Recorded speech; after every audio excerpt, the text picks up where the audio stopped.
अस्सलाम वालेकुम। हर्फ अमरत विद फारहान शाहिद में आपको खुश आमदीद कहता हूँ। आज मुझे जिस मौजू पर बात करना है वो ख़बर तो बुनियादी तौर पर पुराना है। आपने सुन रखा होगा कि पाकिस्तान पर जो है मुत्तहिदा अरब इमारात ने पाबंदियाँ लगा दी थी, यानी कि पाकिस्तानियों को अब मज़ीद वीज़े जारी नहीं होंगे।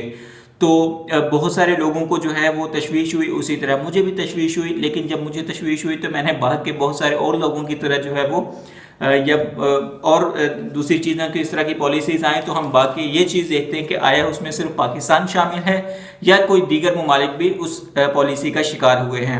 तो इसी तरह मैंने जब देखा तो थोड़ी सी तसल्ली हुई कि पाकिस्तान उसमें सिर्फ वाहिद मुल्क नहीं है बल्कि 13 दीगर ममालिक भी हैं जिन पर मुत्तहिदा अरब इमारात ने नए वीज़े जारी करने से पाबंदी लगाई है उनको। तो उसमें जो है बहुत सारे अल्जीरिया उसमें शामिल है, इराक उसमें शामिल है, ईरान उसमें शामिल है, पाकिस्तान उसमें शामिल है, अफ़गानिस्तान उसमें शामिल है, सोमालिया उसमें शामिल है। तो इस किस्म के दीगर 13 टोटल ममालिक हैं, फ़लस्तीन भी इसमें मेरे ख्याल में शामिल हैं। तो ये वो ममालिक हैं जिन पर मुत्तहिदा अरब इमारात ने जो है वो पाबंदी लगाई है कि इनको मज़ीद वीज़े जारी नहीं किए जाएंगे। जो पहले हो चुके हैं वो हो चुके हैं।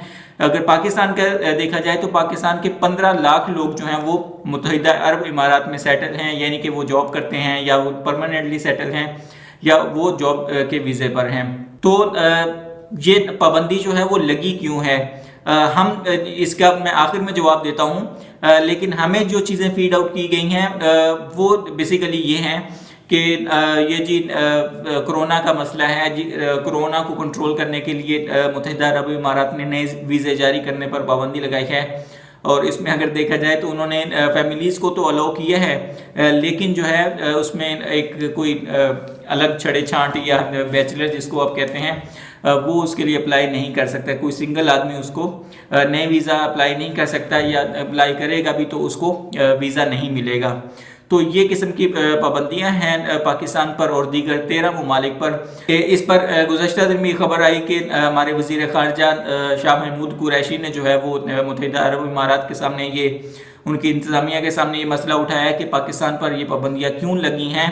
तो उन्होंने उनको तसल्ली बख्श जवाब दिया है। वो जवाब ये है कि ये कोरोना के बायस लगी हैं और ये मुस्तकिल नहीं हैं, ये फ़िल वक्त जो है वो जुलाई तक हैं। तो जुलाई के बाद ये पाबंदियाँ हटा ली जाएंगी या इस पर मज़ीद गौर किया जाएगा। तो वो उन्होंने जो हमारा ऑफिशियल मौक़िफ़ है वो ये है। लेकिन जब इस चीज़ की गहराई में जाकर आप देखते हैं तो बात कुछ और नज़र आती है। आपने देखा कि मुत्तहिदा अरब इमारात और सऊदी अरब ने जो है बिलखुसूस वो इसराइल को कबूल किया है एज अ कंट्री। तो इस हवाले से बहुत सारे इस्लामिक कंट्रीज़ में जो है तशवीश पाई जाती है। तुर्की इस पर नाखुश है, पाकिस्तान इस पर नाखुश है और दीगर ममालिक जहाँ मुस्लिम मेजॉरिटी से हैं वहाँ के कंट्रीज़ जो हैं वो नाखुश हैं। तो और वहीं जो है वो पाबंदियाँ आयद की गई हैं। अगर अरबों को इतना ही प्रॉब्लम है कि उन्हें मुसलमानों से मसला है तो उन्हें फिर से जायज़ा लेना चाहिए कि आया वो मुसलमानों की नुमाइंदगी कर सकते हैं, आया वो मुसलमानों को जो है एक खोया हुआ मुकाम वो उनको दिलाने में उसमें किरदार अदा कर सकते हैं या नहीं, या फिर वो अपने बिज़नेस को, अपने बिज़नेस एम्पायर को, अपने इस किस्म के मफादात को जो मुकद्दम रखते हैं, इसराइल से ट्रेड चाहते हैं या इसराइल उनसे ट्रेड चाहता है या इस तमाम चीज़ों में जो है वो उसको कबूल करने की तरफ जा रहे हैं, तो उन्हें एक बार जायज़ा ले लेना चाहिए कि वो मुस्लिम उम्मा की नुमाइंदगी कर रहे हैं। तो उनको मुस्लिम उम्मा की नुमाइंदगी करते हुए किस किस्म के इक़दामात उठाने की ज़रूरत है और किस किस्म के स्टेप्स लेने की ज़रूरत है जिससे जो है मुस्लिम उम्मा का इमेज जो है न सिर्फ डाउन हो बल्कि वो ऊपर जाने की तरफ आए। तो अगर इस किस्म के इक़दामात अरब कंट्रीज़ करेंगे तो मेरे ख्याल में उससे कोई मुस्लिम उम्मा का इमेज जो है वो बेहतर नहीं होगा, या वो उनकी एक डोमिनेंट कुव्वत नहीं आएगी बल्कि वो मज़ीद पस्ती का शिकार होंगे, मज़ीद उनको जो है एक उसमें कॉर्नर में लगाने की कोशिश की जाएगी।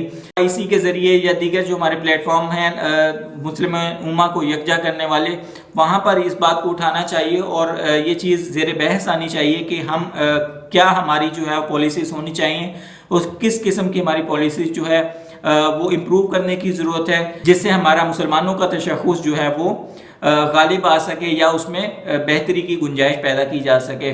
لیکن ہمارے وزیر خارجہ جو ہے اگر ہمیں یہ کہنے کی کوشش کریں کہ متحدہ عرب امارات نے جو ہے اس لیے پابندی عائد کی ہے کہ کورونا کا مسئلہ ہے یا کورونا کا تھریٹ ہے، تو میرے خیال میں انہیں تھوڑی سی حقیقت بھی بتانی چاہیے کہ دراصل وہ کورونا کا مسئلہ نہیں ہے، دراصل وہ جو انہوں نے اسرائیل کو تسلیم کیا ہے وہ ان کے گلے کی ہڈی بنی ہوئی ہے، اور وہ دیگر جو متحارب مسلمان ہیں ان سے جو ہے وہ انہوں نے نمٹنے کے لیے یہ ایک حربہ اپنانے کی کوشش کی ہے کہ وہ ان کنٹریز پر جہاں مسلمان زیادہ آباد ہیں تو ان کنٹریز پر پابندی ہی لگا دی جائے تاکہ وہ نہ آئیں اور نہ ہمارے لیے کوئی سیکیورٹی تھریٹ ہو۔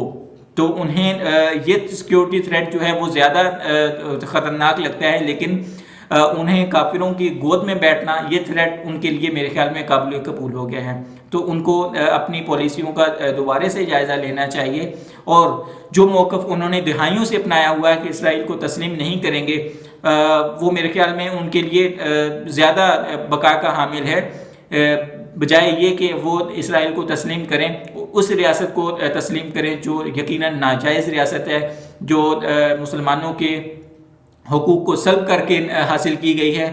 تو اس چیز کا جائزہ جو ہے سعودی عرب کو بھی لینا چاہیے، متحدہ عرب امارات کو بھی لینا چاہیے۔ تو آج کی ویڈیو میں اتنا ہی، ملیں گے کسی اور ویڈیو میں، تب تک کے لیے اللہ حافظ۔